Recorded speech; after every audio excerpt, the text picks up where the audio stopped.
Hello, friends. This is Natasha with the Cryptemic Academy. In this episode, we will discuss key news in cryptocurrencies, fintech, and artificial intelligence. Stay with us. European AI startup Nscale has significantly strengthened its position.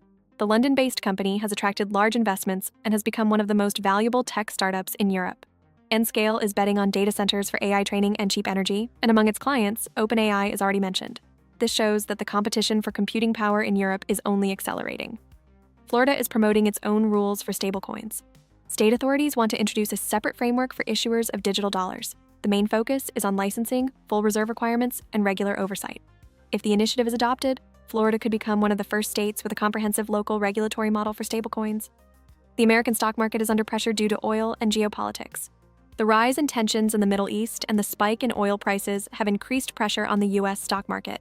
Investors are pricing in the risk of a tighter monetary policy and are being more cautious with risk assets. Sentiment remains fragile and depends on the further development of the conflict. Utexo is building USDT payments directly on the Bitcoin network.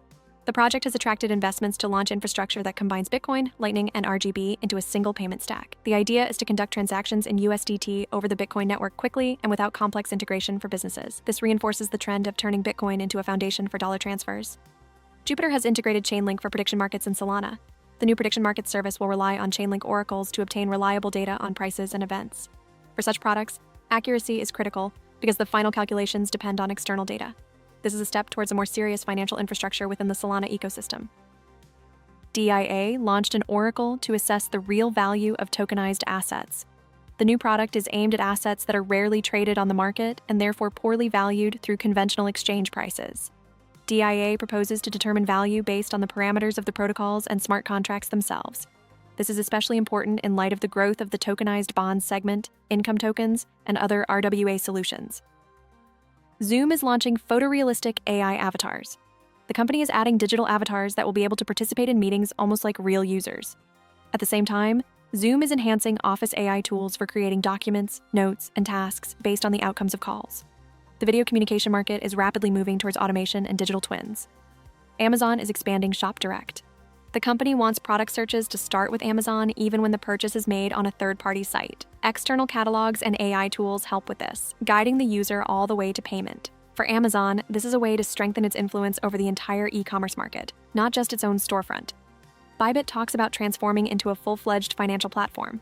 The exchange's management increasingly emphasizes that the company's future lies not only in crypto trading, it is about a combination of crypto assets, payment solutions, and tokenized investment instruments. This approach reflects a general trend. Major crypto platforms want to become an alternative to traditional fintech services. Wells Fargo is laying the groundwork for its own stablecoin. The bank has applied for a trademark for the digital asset WFUSD. The project may encompass payments, exchange operations, and digital wallets. This is yet another signal that traditional banks are increasingly entering the infrastructure of the digital dollar, even though they previously approached the crypto market with great caution. This is where our episode comes to an end. What do you think? Will Europe be able to grow its own AI giants amid the infrastructure race? Will stablecoins from banks and states become the new norm for digital payments?